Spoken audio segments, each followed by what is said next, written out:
생방송 오늘 저녁 부산입니다. 안녕하세요. 아나운서 이지입니다.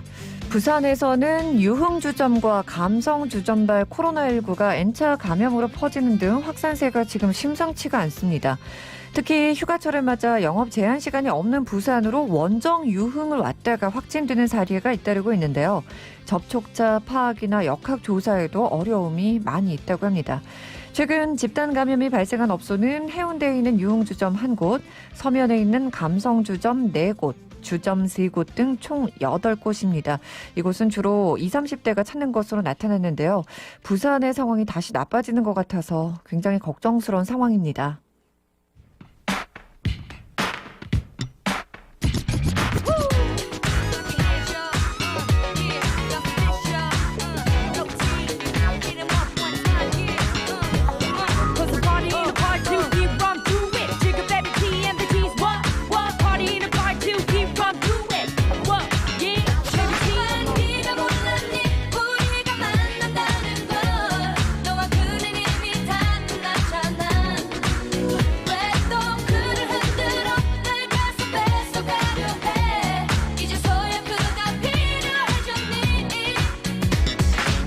나만의 baby boo 사랑은 flat 너는 막을 수 없는 반인 클라 number 1, 2, 3, go 사는 끝까지 너의 사는 번의 기회는 끝나고 말았지 끓을 시켰니 너 원하는 거까지 너 했더니 말아라 나 연락 왜 나다 이제 내가 다가 오는 것만 알아 say goodbye to my baby when we pass you by 네가 그럴 거린 걸 알아 아직 냉정히 난 떠났었잖아 너 때문에 헤매던 그를 위로했던 건 바로 나야 생각해봐 그 영감을 내게 상처가 된 뒤로 얼마나 힘들었을지 come on 이제서야 너의 눈을 벗어나 나는 내게 마음을 열게 된 거야 이러면 안돼 그에게 다가오지 마 그의 사랑받을 자격은 없어 네가 필요할 때만 넌 그를 찾아오잖아 이제 내가 너를 용서할래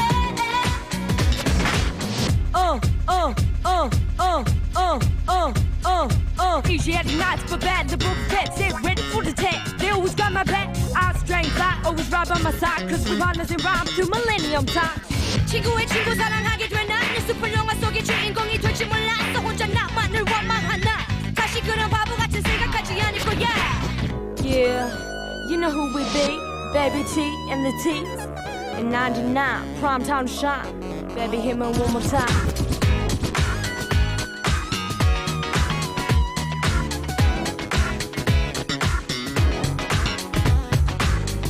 네가 그럴 거린 걸 알아 아직 냉정히 넌 떠났었잖아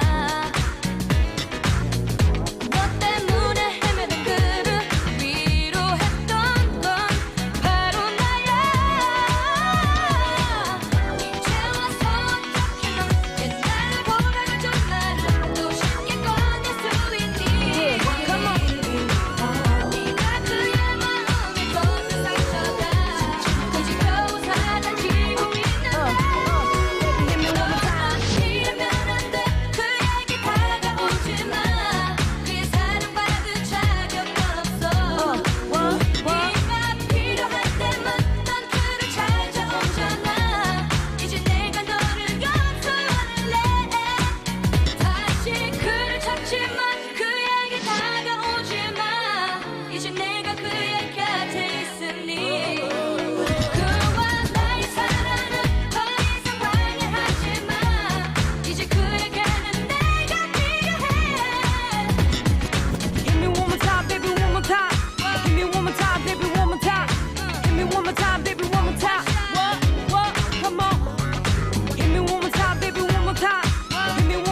생방송 오늘 저녁 부산입니다. 오늘 첫 곡 타샤니의 경고로 문을 열어봤습니다. 지금 부산의 상황이 굉장히 위험하죠. 부산의 코로나19 상황을 좀 정리를 해드렸는데요. 관련 문제를 준비해봤습니다.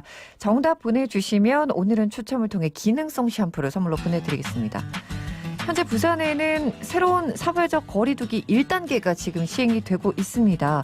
7월 1일부터 시행이 됐는데 과연 7월 1일부터 몇 주 동안 적용이 되는 걸까요가 오늘의 문제입니다. 1번 일주일, 2번 2주일, 3번 3주일. 정답을 아시는 분들은 샵 둘둘6공 샵 2260번으로 문자메시지 보내주시기 바랍니다. 짧은 문자 50원, 긴 문자나 사진은 100원의 정보 이용료가 부과됩니다. 다시 한번 문제를 알려드리겠습니다. 지금 부산은 새로운 사회적 거리두기가 7월 1일부터 시작이 됐습니다. 사회적 거리두기 1단계가 적용이 되고 있는 상황인데 7월 1일부터 시작된 이번 사회적 거리두기 1단계 과연 몇 주 동안 적용될까요가 문제입니다. 1번 일주일, 2번 2주일, 3번 3주일. 정답을 아시는 분들은 샵 둘둘6공 샵 2260번으로 보내주시면 되고요. 짧은 문자 50원, 긴 문자나 사진은 100원의 정보 이용료가 부과된다는 점만 참고하시면 되겠습니다. 오늘 정답 보내주시면 추첨을 통해 기능성 샴푸를 선물로 보내드리겠습니다. 생방송 오늘 저녁 부산입니다. 함께하고 계시고요. 이 시간은 펜타플렉스 부산과 함께합니다. 부산에 새로운 지식산업센터가 옵니다. 펜타플렉스 부산. 2.5톤 트럭이 9층 사무실 바로 앞까지 5.4m의 높은 층고 860대의 여유로운 주차 공간에 1호선 동래역 도보 4분 거리 부산 지식산업센터의 새로운 기준이 되는 곳 펜타플렉스 부산. 문의 051-263-8222 SA벤처밸리.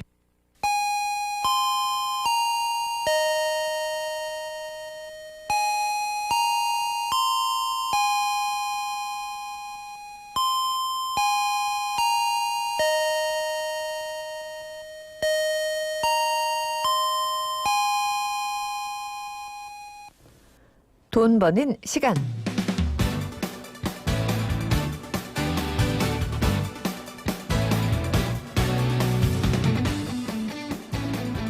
이 시간 함께 하시면 돈을 버실 수가 있습니다. 요즘은 100세 시대죠. 돈 걱정 없는 노후를 잘 보내기 위해서는 연금이 정말로 필수인데요. 여러분께서는 연금으로 알고 가입한 보험이 연금이 아니라면 어떤 생각이 드실까요? 보험을 가입할 때는 그 목적이 중요하다는 것 항상 말씀드리고 있는데요. 오늘 이 시간을 통해 다시 한번 확인해 보시기 바랍니다. 오늘 함께해 주실 보험 전문가입니다. 이종훈 전문가 나오셨습니다. 어서 오십시오. 안녕하세요. 네, 반갑습니다. 오늘 주제 공개하겠습니다. 오늘 주제가 보험의 꽃, 종신보험의 배신이네요. 네, 맞습니다. 며칠 전 신문기사의 제목을 그대로 가져와 봤는데요. 네. 경제신문에서 끊이지 않는 그리고 금융감독원의 민원도 줄어들지 않는 보험 분쟁이 바로 종신보험을 연금으로 가입시키거나 혹은 그런 줄 알고 가입하신 경우입니다. 이 보험 소비자분들 입장에선 복리, 비과세, 은행보다 높은 확정금리형 상품 그리고 이 좋은 상품을 자녀에게도 물려줄 수 있다는 말만 믿고 가입을 하시는 경우가 많은데요. 네. 그렇다면 전부 불안전 판매입니다. 나도 복리, 비과세, 확정금리 그렇게 알고 가입을 했는데 무슨 얘기지? 하시는 분들은 오늘 이야기 집중해서 들어주시기 바랍니다. 일단 이런 상품이 있으면 너무 완벽한 상품이죠. 그렇죠. 은행보다 높은 이자를 단리가 아니라 심지어 복리로 주면서 세금도 안 내고요. 비과세. 자녀에게 물려줄 수 있는 저축 상품이 있다면 뭐 그 누구라도 저라도 지금 당장이라도 가입을 해야겠다 이런 생각이 드는데요. 그런데 여기에 누구나 빠질 수 있는 아주 빠지기 쉬운 함정이 숨어 있다고 합니다. 오늘 사례자님도 그런 상황이시라고 하는데요. 우선 사례자분의 이야기부터 듣고 와서 자세한 해결책까지 저희가 정리해 드리겠습니다.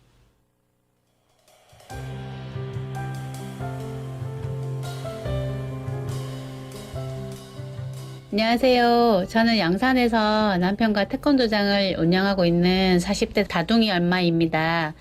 3년 전 저희 태권도장에 어떤 분이 오셔서 안전교육을 해주시면서 참석한 학부모들에게 자녀에게 물려줄 수 있는 비과세 복리 상품이 있다면서 세미나를 해주셨습니다.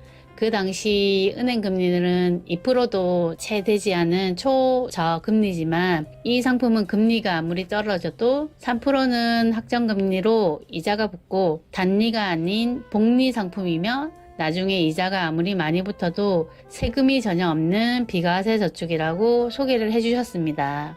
게다가 자녀 앞으로 가입하면 나중에 자녀가 이 비과세 통장을 물려받을 수 있고 나중에 연금으로도 쓸 수 있다고 해서 거기 계셨던 분들 많이 가입하셨고요. 저도 세 자녀 앞으로 월 10만 원씩 3건을 가입했습니다.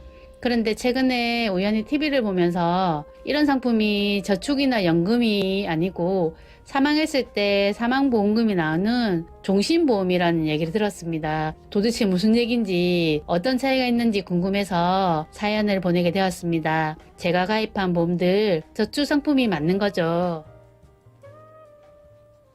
네, 맞습니다. 라고 말씀을 꼭 드리고 싶은데, 그거는, 네, 저의 권한 밖이어서, 일단은 오늘 방송 끝까지 함께 해 주셨으면 좋겠습니다. 태권도장을 운영하고 계신 사례자님께서 3년 전에 한 세미나를 듣고 여러 학부모님들과 함께 저축 상품인 줄 알고 금융상품에 가입을 하셨다고 말씀을 해 주셨습니다. 그런데 그 상품이 알고 봤더니 종신보험이라고까지 지금 말씀을 해 주셨는데요. 언제든지 궁금한 점 있으실 때 저희에게 연락 주시면 저희 방송하는 전문가가 직접 여러분의 상황에 맞게 자세히 설명을 해드립니다. 저희 상담 무료로 진행되니까요. 걱정하지 마시고 연락을 주시면 되겠습니다. 우선은 일단 가장 시급하게 지금 질문 주신 것부터 답변을 네. 좀 드려야 되겠습니다. 전문가님, 사례자님께서 가입한 종신보험은 저축상품이 일단 아닌 거죠? 결론부터 말씀드리면 종신보험은 저축 상품이 절대 아닙니다. 그렇죠. 네, 안타깝게도. 네. 하지만 보험 소비자분들은 이 보험 설계사분들이 설명하는 내용을 그대로 믿고 가입할 수밖에 없다 보니까 네. 이런 불상사가 사실 끊이지를 않고 있죠. 네. 2020년 하반기에 불안전 판매 보험 민원은 총 4,695건으로 이 중에 종신보험 민원이 차지하는 비율이 69.3%나 됐어요. 거의 70%예요, 지금? 네, 3,255건. 네. 그만큼 오늘 사례자님처럼 종신보험을 연금이나 저축으로 이렇게 이제 잘못 가입하신 분들이 엄청나게 많다는 건데 네. 방금 말씀드린 민원 건수는 금융감독원에 접수된 수치이지만 각 생명보험사에 접수된 민원 건수를 포함한다면 네. 정말 어마어마한 불안전 판매가 지금 이 시간에도 일어나고 있을 거라는 거죠. 그렇죠. 근데 이제 문제는 지금 말씀해 주신 이 수치는 문제를 제기하신 분들의 숫자인 거고 그렇죠. 문제를 제기하지 않은 더 수많은 피해자가 많이 숨어 있을 수 있다는 말씀이신 거잖아요. 네. 오늘 근데 일단 주제가 앞서 말씀해 주셨지만 네. 보험의 꽃 종신보험이라고 말씀해 주셨는데 진짜 보험의 꽃이 종신보험이 맞긴 한가요? 지금은 많이 시들었습니다. 네, 한때는 아니라는 거죠. 한때는 종신보험이 꽂힌 때가 있었죠. 네. 네. 아니라고. 네. 네. 일단 오늘 답부터 드렸습니다. 지금 숫자로도 굉장히 많은 분들이 피해를 보고 있다고 제시를 해드렸습니다. 작년에 접수된 건수만 3,200여 건입니다. 종신보험과 관련해서요. 그런데 작년뿐만 아니라 그 이전에도 꾸준히 지금 이 문제가 발생을 하고 있고 몰라서 또 문제 제기를 못하신 분들이 더 많다는 걸 감안한다면 정말 잘못 가입하신 분들이 굉장히 많이 계시겠다라는 생각이 들거든요. 네. 그렇기 때문에 여러분께서 갖고 계신 연금이나 저축 보험이 혹시 종신보험이 아닌지 꼭 한번 확인해 보시기 바랍니다. 언제든지 궁금한 점 있으실 때에는 부산 지역번호 051 누르시고요. 760-1177 051-760-1177번으로 연락 주시면 저희 방송하는 전문가의 도움을 무료로 받아보실 수 있습니다. 또 저희 부산 MBC 홈페이지에서도 신청이 가능하니까요. 여러분 궁금한 점 있으실 때 바로 연락 주시면 되겠습니다. 그런데 불안전 판매는 전문가님 말 그대로 잘못 판매한 거잖아요. 네. 이런 그렇죠. 불안전 판매가 왜 이렇게 끊이질 않고 계속해서 발생하고 있는 거죠? 뭐 여러 가지 이유가 있겠지만 종신보험이 가지고 있는 여러 가지 기능들을 저축으로 포장해서 판매하기 때문인데요. 네. 이 청취자 여러분들은 종신보험이 이제 어떤 보험인지를 정확히 아셔야만 이 문제를 풀 수가 있겠고요. 그렇죠. 앞으로의 피해도 줄일 수가 있을 겁니다. 네. 이 기본적으로 종신보험은 사망 시 유족들에게 사망보험금이 지급되는 보장성 보험이죠. 네. 2000년대 중반까지는 정말 보험의 꽃이라도 불릴 만큼 엄청나게 많은 분들이 종신보험을 가입을 했습니다. 그때는 정말 질병이나 사고로 인해 가정의 빈자리가 발생했을 때 남은 가족들의 경제적인 어려움을 어느 정도 해소하기 위해서 가입하신 분들이 많으셨고요. 네. 지금도 이 사망보장을 목적으로 종신보험을 가입하시는 분들도 많이 계시긴 하죠. 그렇죠. 아무래도 뭐 자녀가 어리거나 외벌이 가정의 경우에는 가장의 무게가 굉장히 크잖아요. 그렇기 그렇죠. 때문에 혹시 모를 가장의 부재 대비하기 위해서 종신보험을 가입하신 분들이 많이 계실 것 같은데, 그런데 이 목적이 아니라 연금이나 저축의 목적을 생각하고 종신보험을 가입했을 때 문제가 될 수 있다는 말씀이신 거잖아요. 네. 은행 금리가 뭐 1, 2%인 반면에 종신보험의 금리는 3, 4%를 최저 보증합니다. 네. 뭐 그러니까 금리가 아무리 떨어져도 심지어는 마이너스 금리 시대가 오더라도 3% 이상을 확정금리, 고정금리로 보증해 준다는 내용만 보면 보험을 잘 모르시는 소비자 입장에서는 이 종신보험을 저축으로 오인할 수밖에 없잖아요. 그렇죠. 거기다가 뭐 달리가 아닌 복리의 비과세 혜택까지 누릴 수 있고 네. 나중에 연금 전환도 가능하다고 하니까 사람들은 너도 나도 종신보험을 저축이나 연금으로 알고 가입을 하시게 되는 거죠. 네, 네. 그런데 종신보험이 저축이나 연금이 아닌 이유가 있습니다. 바로 보험사가 설명해 주지 않는 사업비 때문입니다. 사업비. 네. 근데 이 사업비를 설명을 안 해줘도 되는 건가요? 아니면 원래 설명을 해줘야 되는데 안 해주시는 건가요? 설명을 해줘야 합니다. 아, 그렇군요. 사업비라 하면 이제 보험료에서 차감되는 수수료인 거잖아요. 그렇죠. 사업비는 보험 소비자분들이 매달 납입하는 보험료에서 보장이라든지 회사 운용을 위해서 차감하는 수수료라고 보시면 되는데 네. 이 안에 설계사분들의 수당도 사업비에 포함이 돼 있을 거고요. 자, 그런데 종신보험의 사업비는 납입 기간 동안 얼마를 떼냐면 월 보험료에서 무려 30%가량 떼갑니다. 그러니까 매달 그렇죠. 30%가량 떼가시는 네. 거죠. 그러니까 보통 이제 10만 원짜리 상품 가입하시면 3만 원을 떼고 나머지 7만 원을 계속 지금 보험료로 적립이 된다는 말씀이신 거잖아요. 그렇죠. 네. 그러면 이자도 10만 원에 대한 이자가 아니라 7만 원에 대한 이자가 붙게 되는 거군요. 그렇죠. 이러면 진짜 원금 도달하기까지 시간이 너무 오래 걸릴 수밖에 없을 것 같은데요. 네, 10만 원에 3% 된다 하더라도 3천 원밖에 안 되잖아요. 그렇죠. 이자가. 네네. 근데 3만 원 떼가고 3천 원 주는 거죠. 그렇죠. 네, 이 사업비가 월등히 높기 때문에 종신보험은 저축으로 볼 수 없다는 겁니다. 아무리 이자를 3, 4% 확정금리로 주면 뭐합니까? 수수료를 30%나 떼가는데. 네, 그죠? 네, 그렇죠. 그런데 문제는 이런 얘기는 전혀 해주질 않고 복리, 비과세, 확정금리, 연금 전환 이런 종신보험의 특징이나 기능들만 강조해서 상품을 판매한다는 거죠.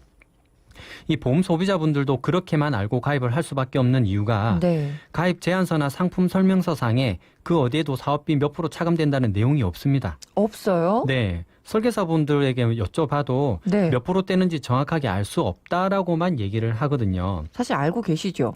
네, 이 30%를 어떻게 우리가 추측할 수 있냐면 네. 해지 환급금을 역산출해서 보면은 30% 정도 떼간다라고 볼 수 있고요. 아. 이거는 뭐 신문기사나 이런 거를 검색하시면은 네. 종신보험의 사업비만 딱 검색하셔도 몇 프로 떼가는지에 대한 비율을 확인하실 수가 있습니다. 근데 뭐 사업비 자체, 이 구조 자체를 모르면 사업비를 검색해 볼 수조차 없는 거잖아요. 그렇죠.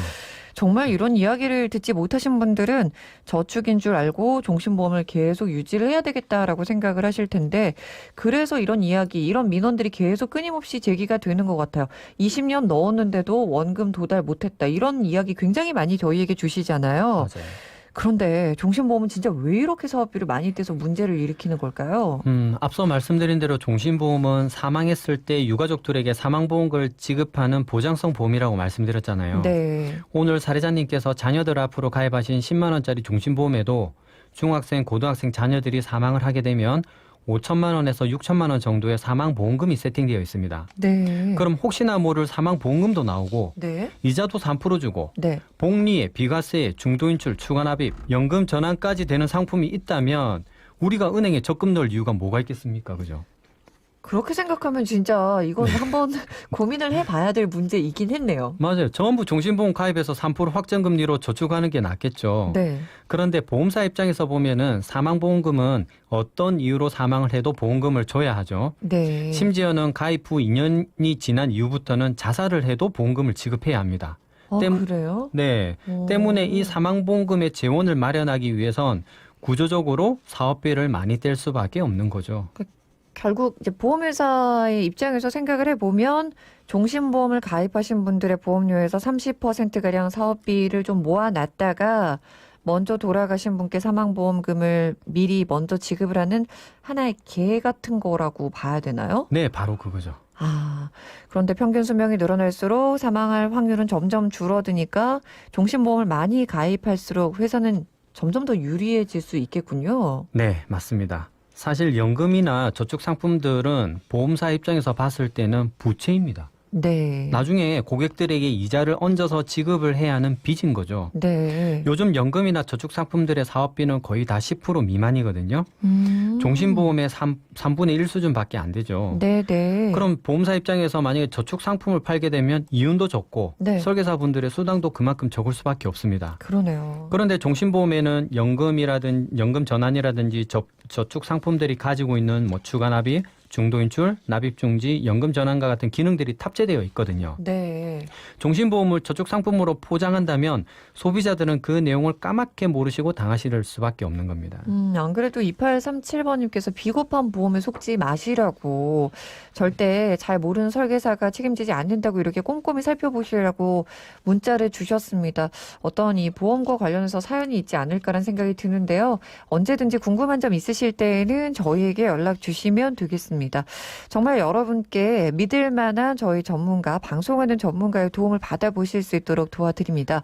부산 지역번호 051 누르시고요. 760-1177, 051-760-1177번으로 연락 주시면 여러분 편하신 시간에 무료로 맞춤형 저희가 상담을 진행해 드리겠습니다. 그리고 또 저희 부산 MBC 홈페이지에서도 여러분의 상담 신청 받고 있습니다. 생방송 오늘 저녁 부산입니다. 페이지에 들어오셔서 상담 신청 남겨주셔도 좋고요. 또 지금 당장 난 너무 궁금하다 하시는 분들은 샵 2260, 샵 2260번으로 문자 메시지 보내주시면 저희가 지금 바로도 또 해결해 드리겠습니다. 짧은 문자 50원, 긴 문자나 사진은 100원의 정보 이용료가 부과됩니다. 그러면 이종훈 전문가님. 네. 만약에 종신보험을 오래 넣어두신 분들 계시잖아요. 네. 앞서 그 2000년대 중반에 이 보험이 굉장히 핫했다고 말씀을 해주셨는데 네. 지금 기준으로 보면 한 15년 정도 넣으셨을 거예요. 그렇죠. 지금 이제 와서 해지하기엔 너무 아까우실 것 같은데 그냥 놔뒀다가 나중에 연금으로 쓰시면 안 될까요? 네, 40세 남성 기준으로 똑같은 금액을 종신보험에 가입했을 때랑 네. 연금으로 가입했을 때랑 비교를 한번 해봐 드릴게요. 네. 먼저 사망보험금 1억이 나오는 종신보험을 20년 납 기준으로 월 26만 2천 원씩 납입을 했다가 네. 60세에 연금으로 전환하시게 되면 네. 20년간 낸 보험료 원금은 6,288만 원이 될 겁니다. 종신보험이요? 네, 60세 시점에 해지 환급금은 5,586만 원밖에 안 돼요. 다 안 찼군요. 네. 원금만큼. 그렇죠. 내가 낸 원금보다 약 700만 원 정도가 손해인 셈이죠. 네. 이자는커녕 사업비로 다 빠져나갔기 때문인데 그러면은 이 종신보험을 연금으로 전환하시는 순간 사망보험금은 제로가 또 돼버리죠. 종신보험을 연금으로 지금 이 상황에서 전환하면 사망보험금이 사라진다고요? 네. 그러니까 항상 말씀하셨던 종신보험에서 이 연금 기능 쓰면은 당겨서 쓴다라는 말씀이 이 말씀이신 거군요. 그렇죠. 해지 환급금으로 연금 전환이 되기 때문에 이건 이제 해지는 아니지만 해지를 한 것으로 보다 보니까는 네. 사망보험금은 아예 이제 소멸이 되는 거죠. 그러면 내가 20년 동안 납입한 원금도 안 되는 금액을 가지고 연금을 쓰게 되는 거고 그러면은 그 돈을 연금으로 쓴다는 거는 애초부터 종신보험에 전혀 가입할 이유가 없다라는 말씀이신 거잖아요. 네. 그래서 종신보험은 연금이나 저축의 목적과는 전혀 맞지 않는다라는 거죠. 그럴 줄 알았으면 20년 동안 연달리 1%짜리 적금만 넣어도 은행 적금이요. 네, 네. 원금 이자까지 받을 수 있잖아요. 그렇죠. 자, 그런데 이 40세 남성이 동일한 조건으로 종신보험이 아니라 연금을 가입을 해서 60세의 연금 전환을 신청한다라면 네. 적립금은 7,742만 원에 네. 연금 수령액도 연 344만 원으로 종신보험보다 매년 81만 원씩 더 받을 수가 있고요. 매년이요. 네네. 향후 30년 동안 수령한다고 가정하면 네. 약 2,430만 원 정도를 더 받느냐 덜 받느냐의 문제가 될 수가 있는 거죠. 네. 그런데 이 연금을 만약에 이제 금리형 연금이 아니라 네. 펀드에 투자하는 변액연금으로 가입을 하셨다면 네. 종신보험에 비해서 연금액은 훨씬 더 많은 차이가 날 것으로 예상되기 때문에 지금 2,430만 원을 더 수령한다는 건 아주 기본으로 그렇죠. 계산했을 때 네, 말씀이신 금리형 거잖아요. 연금으로 딱 고정돼 있는 이 연금액을 산정했을 때의 기준이라서 네. 이제 투자형 상품으로 하게 되면은 이 금액을 더 많이 받을 수 있는 가능성이 높아지는 거죠. 그렇죠. 네. 그래서 종신보험이 연금 전환을 할 수 있는 기능은 있지만 네. 해지 환급금 기준으로 연금 전환이 되기 때문에 네. 종신보험을 사망 목적이 아닌 연금이나 저축의 목적으로 가입하셨다면 지금 빨리 전화 주셔서 전문가와 함께 바로잡을 방법을 찾아보셔야 할 겁니다. 네, 특히나 오늘 사례자님 같은 경우는 자녀에게 복리 비과세 통장을 물려줘야 되겠다라는 아주 좋은 목적으로 무려 세 자녀에게 월 10만 원씩 종신보험을 가입하셨다고 말씀을 해주셨잖아요. 네. 근데 이게 지금 벌써 3년이나 지났단 말이에요. 세 자녀의 상품들이요. 네. 근데 이제 와서 해지하면 손해가 커서 이게 선뜻 결정이 안 될 것 같거든요. 네네. 방법이 없나요? 원금 받으실 수 있는 방법이 없진 않죠. 있어요. 네. 지금까지 낸 원금을 다 돌려받으실 수가 있다고요? 방법은 있습니다. 네. 2018년 5월에 어떤 일이 있었냐면요. 네. 땡땡생명의 모 설계사님이 경찰 공무원 분들을 상대로 금융 세미나를 진행을 했거든요. 네. 그중에 150명에게 이 종신보험을 판매를 한 사례가 있습니다. 네. 물론 저축성 보험으로 판매를 하신 거죠. 종신보험을요? 네. 그런데 나중에 알고 봤더니 종신보험이 연금이나 저축하고는 거리가 멀다라는 걸 알고 불안전 판매를 한 회사를 상대로 이제 경찰 공무원 150명이 집단으로 민원을 제기한 거죠. 네. 이 중에서 약 120명 정도는 원금을 돌려받으셨고요. 네. 아주 어처구니 없는 실제 사례가 아니 있었다는 어떻게 얘기입니다. 네. 경찰 공무원을 상대로 네. 이거 뭐 어떻게 말씀을 드릴 사기라고 해야 되나요? 뭐 사기를 칠 수가. 일부러 이제 사기 치려고 하신 거는 아닌 것 같아요. 네. 그냥 이제 본인도 이게 이제 그 설계사님도 이게 저축이나 연금의 목적하고 맞다라고 이제 그렇게 교육을 받으셨겠죠. 본인도 모르셨다고요? 본인이 판 상품을요? 그게 보통 설계사님이랑 얘기를 나눠보면 네. 이 설계사님들도 회사에서 그렇게 교육을 하니까 네. 본인들도 그런 줄 알고 이게 정말 연금보다 더 좋다라고 판매를 하시는 경우가 많습니다. 오늘 사례자님도 저랑 종신보험을 판매했던 담당 설계사님이랑 얘기를 잘해서 네. 일단 원금은 다 돌려받으셨고요. 아. 목적에 맞는 저축 상품으로 전환해 드렸습니다. 네. 알겠습니다. 뭐 종신보험이 나쁘다는 건 아닙니다. 사망보장이 필요한 경우에는 당연히 종신보험이 필요하죠.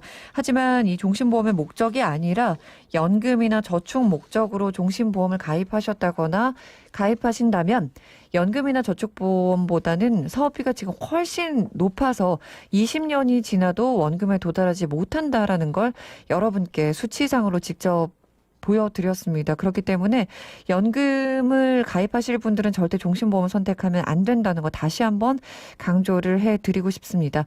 언제든지 여러분 궁금한 점 있으실 때 저희에게 연락을 주시면 되겠습니다. 부산 지역번호 051 누르시고요. 760-1177 051-760-1177번으로 연락 주시면 저희 방송하는 전문가의 도움을 언제든지 무료로 받아보실 수 있도록 도와드리겠습니다.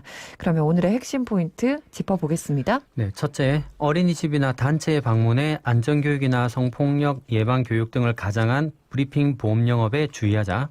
현장에서 바로 가입하기보단 전문가에게 검증받은 후 선택해도 늦지 않다. 근데 이런 뭐라고 해야 되죠? 교육 프로그램이 굉장히 많이 있더라고요. 제 그렇죠. 주위에도 이런 교육 받았다는 분들 많이 계시더라고요. 네, 어떤 이제 센터나 이제 사업장에 많이 찾아오시거든요. 네. 그런데 이제 나중에 재테크 강의라든지 재테크 교육으로 좀 많이 이어지는 경우가 많은데 네. 대부분 이제 보험사에서 나오셨다라고 하면은 이 보험 영업을 주로 말씀을 많이 하시죠. 네, 여러분께서도 좀 잘 따져보셨으면 좋겠습니다. 네, 그리고 둘째, 복리, 비과세, 최저보증 이율, 확정금리, 연금 전환, 중도인출, 추가납입 등은 전부 종신보험을 연금이나 저축으로 판매할 때 자주 쓰는 용어들이다. 현혹되지 말자. 네. 셋째, 보험 상품은 눈에 보이지 않기 때문에 전문가와의 상담을 통해 목적에 맞는 상품을 선택해야만 시행착오를 줄일 수 있다입니다. 네, 알겠습니다. 그래서 오늘 사례자님은 얼마를 버셨나요?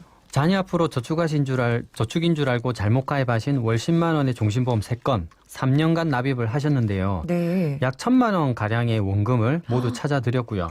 다행입니다. 자녀의 학자금과 결혼자금 목적의 저축 상품으로 전환해 드리면서 네. 10년 뒤에 받으실 환급금까지 계산해 본다면 총 보신 금액은 약 1,500만 원 정도 예상할 수 있습니다. 알겠습니다. 저희에게 연락 주시면 이렇게 돈을 직접 벌어드리겠습니다. 부산 지역번호 051 누르시고요. 760-1177, 051-760-1177번으로 연락 주시면 여러분의 사례 전혀 공개하지 않고 개별적으로 저희 방송하는 전문가의 도움을 무료로 받으실 수 있도록 도와드리겠습니다. 지금까지 이종훈 전문가였습니다. 감사합니다. 방송 중에 말씀드린 내용은 어디까지나 청취자 여러분의 올바른 투자 판단을 위해서 참고로 드린 말씀입니다. 금융상품을 가입하거나 해지하실 때에는 스스로의 책임으로 결정하셔야 된다는 점 꼭 명심하시기 바랍니다.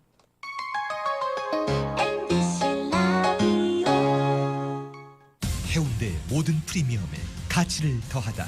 해운대 에비뉴. 젊음의 거리 구남로와 핫플레이스 해리단길. 프리미엄을 흥얼거리다. 365일 스트리트 프리미엄 해운대 에비뉴. 문의 051-747-0877. 7월 오픈 예정. 주식회사 하이빌. 부산에 새로운 지식산업센터가 옵니다. 펜타플렉스 부산. 2.5톤 트럭이 9층 사무실 바로 앞까지 5.4m의 높은 층고 860대의 여유로운 주차 공간에 1호선 동래역 도보 4분 거리 부산 지식산업센터의 새로운 기준이 되는 곳 펜타플렉스 부산. 문의 051-263-8222 SA벤처밸리. 사직 아시아드. 교통의 가치와 우수한 교육, 생활의 가치는 그대로. 사직 아시아드 대로를 따라 이어진 삼정 그린코아 프리미엄을 더하다. 사직역 아시아드 삼정 그린코아 더시티 7월 오픈 예정. 문의 전화 1577-9263 삼정건설. 2021 프로야구 부산 MBC 라디오 중계. 가을 야구를 향한 부산 갈매기의 열정을 담아 부산 MBC는 롯데자이언츠의 홈경기를 마지막 순간까지 함께합니다. 이대호의 좌측 담장을 넘기는 홈런, 유격수 마차도의 멋진 수비, 지난 시즌 탈삼 진왕 스트레일리의 바깥쪽 스윙 삼진까지 사직구장의 뜨거운 열기를 생생하게 느끼고 싶다면 부산 MBC 라디오 표준 FM 95.9MHz를 고정해주세요. 부산 MBC 프로야구 라디오 중계는 롯데백화점, 완벽주의 건설회사 IS동서, BMW 공식 딜러 동성모터스와 함께합니다. 신문은 그릇입니다.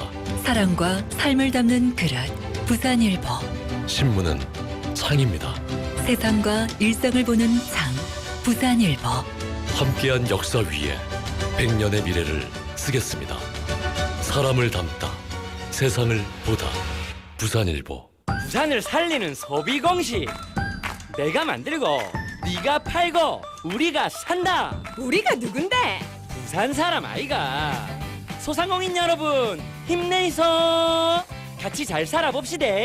부산 경제는 부산 사람이 살린다. 부산 방송광고 발전협의회. 95.9 MBC 라디오.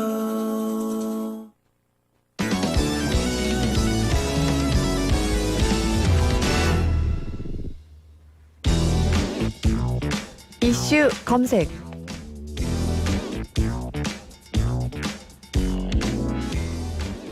한 주 동안 온라인에서 사람들의 관심을 끌었던 이슈를 빅데이터로 분석해서 알아보는 시간입니다. 최신 이슈의 순위부터 자세한 내용까지 하나하나씩 짚어드리겠습니다. 그 전에 지난주 부산 시민들은 어떤 뉴스에 관심을 가지셨는지 듣고 오겠습니다.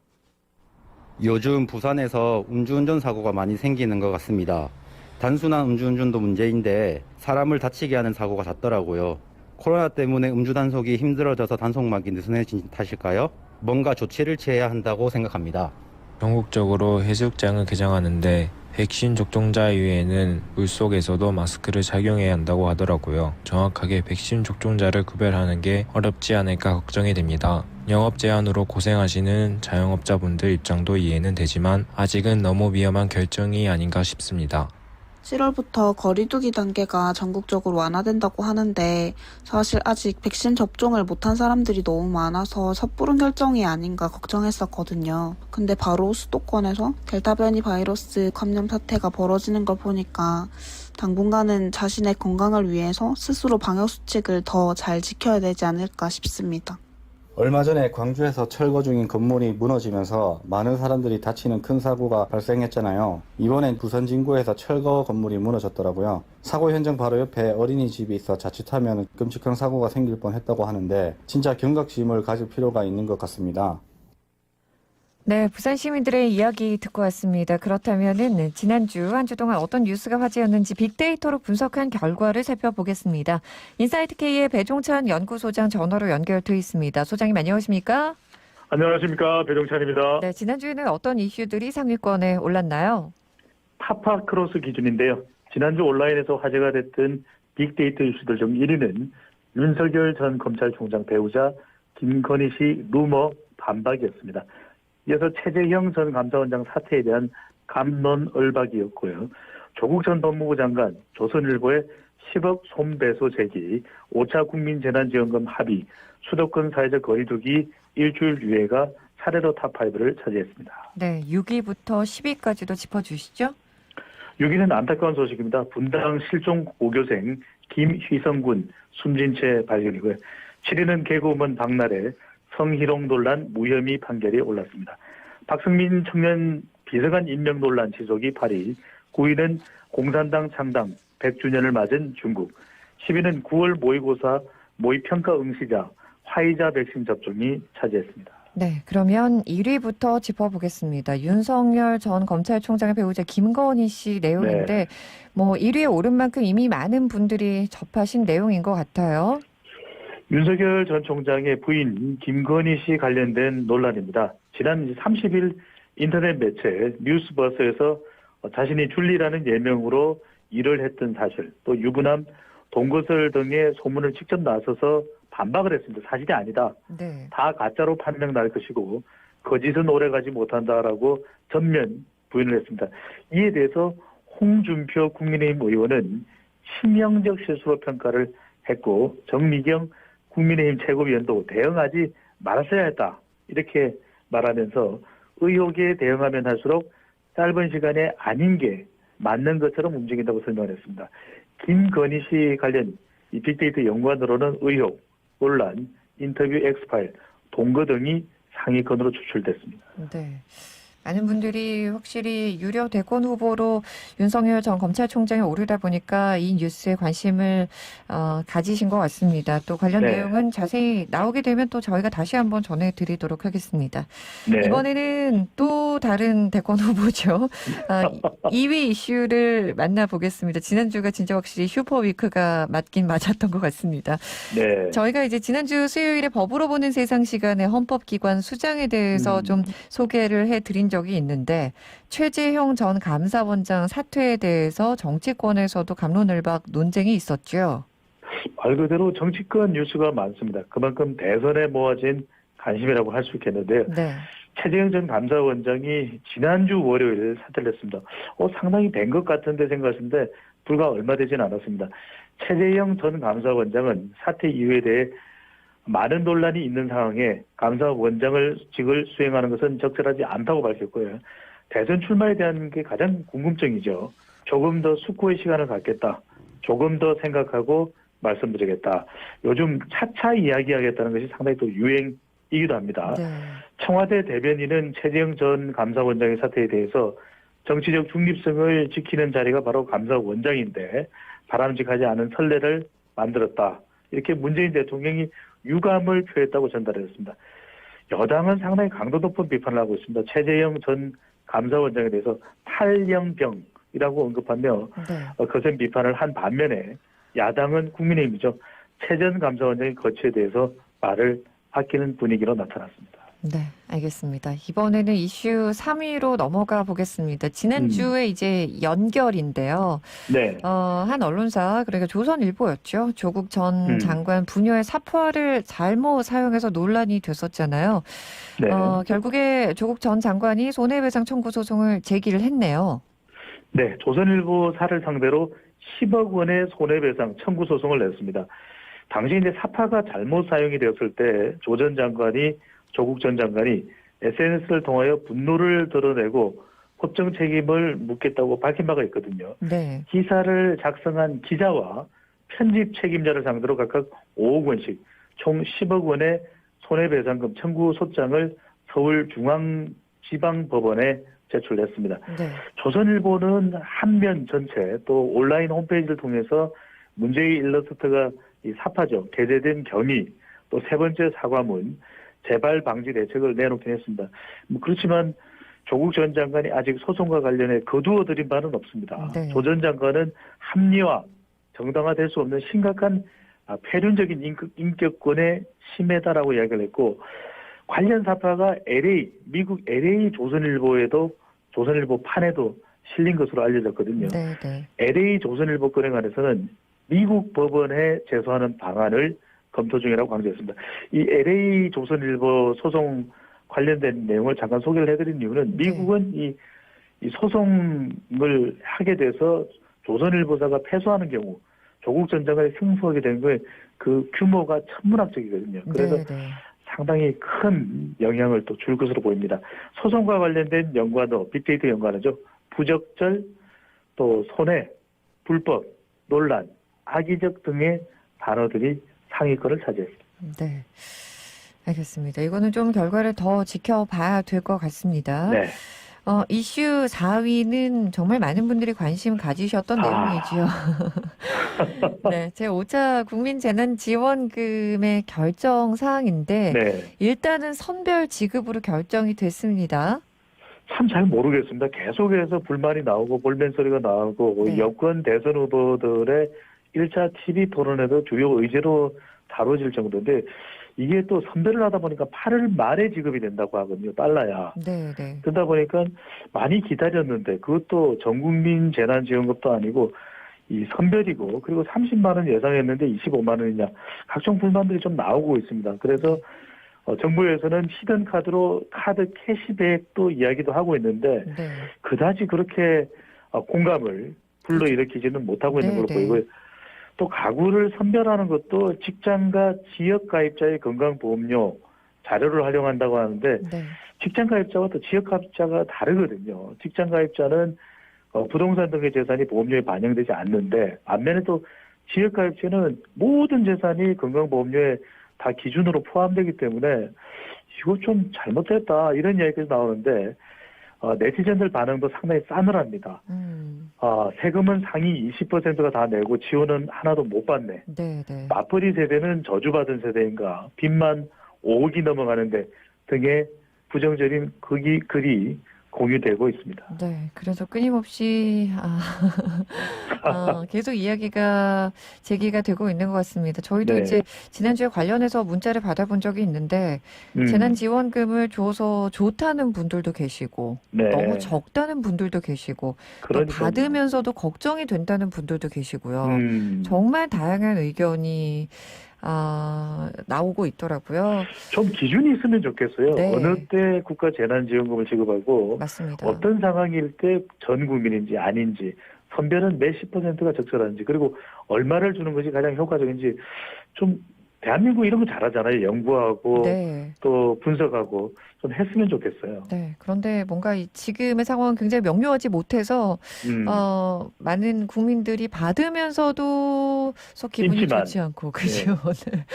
받지 않으면 또 받지 않아서 속상하고 네. 참 쉽지 않은 상황입니다. 그래서 진짜 말씀해 주신 것처럼 보다 더 분석이 필요한 내용이 아닌가라는 생각이 듭니다. 게다가 지금 시간이 네. 굉장히 많이 흘렀잖아요. 그러니까요. 코로나가 시작된 지 지금 벌써 1년 반이나 됐는데요. 아직도 이걸 가지고 논쟁을 벌이는 건 조금 안타까운 상황인 것 같습니다. 네. 끝으로 이슈 한 가지만 더 살펴보겠습니다. 이게 지금 굉장히 네. 중요한 이슈인데요. 그럼요. 수도권의 사회적 거리 두기가 완화될 것으로 예상이 됐는데 완화되지 않았습니다. 지금 지난 네. 일요일 확진자 기준 700명대를 기록하면서 일요일 확진자 기준으로 올해 최다를 기록했어요.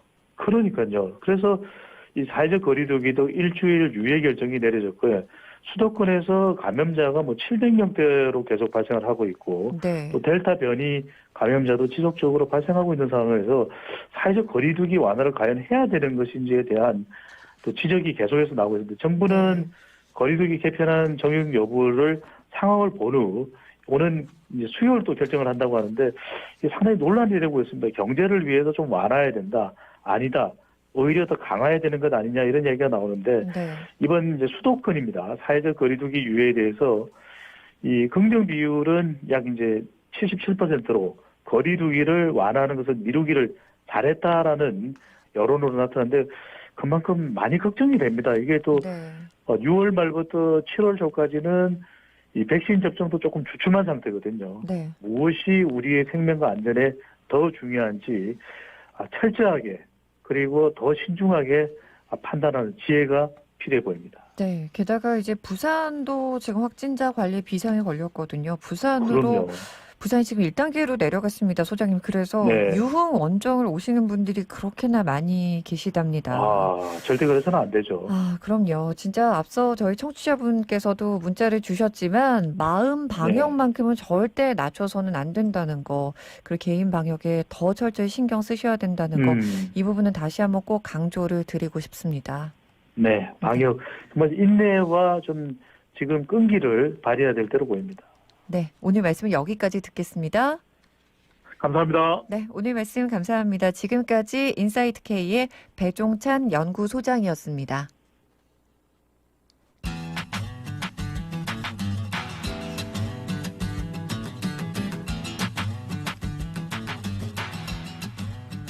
생방송 오늘 저녁 부산입니다. 함께하고 계십니다. 오늘도 시작하면서 퀴즈를 드렸는데요. 오늘 문제가 바로 지금 마지막 주제와 관련이 있었죠. 현재 부산에는 새로운 사회적 거리두기 1단계가 시행이 되고 있는데 7월 1일부터 적용이 됐습니다. 과연 몇 주 동안 적용될까요가 문제입니다. 정답은 2번 2주일이었습니다. 앞으로 2주일 동안 지금 사회적 거리두기 1단계가 시행이 될 예정이기 때문에 여러분께서 조금 더 신경을 써 주셔야 될 것 같습니다. 참 속상하고 답답한 문자로 지금 마음을 토로해 주신 분들 굉장히 많이 계십니다. 3712번님 참 사람들 말 안 듣죠. 조금 나아졌나 했는데 너무 말을 안 듣는다고 정답 2번 보내주셨고요. 완화됐다는 말 자체를 하면 안 될 것 같다고요. 앞으로가 더 걱정이 된다고 9288번님 보내주셨습니다. 많은 분들 잘 주셨고요. 이분들 중에서 두 분을 선정했습니다. 2967번님, 8647번님 두 분께 선물 보내드리겠습니다. 오늘도 함께해 주셔서 감사합니다. 내일도 같은 시간 6시 10분에 인사드리겠습니다. 고맙습니다.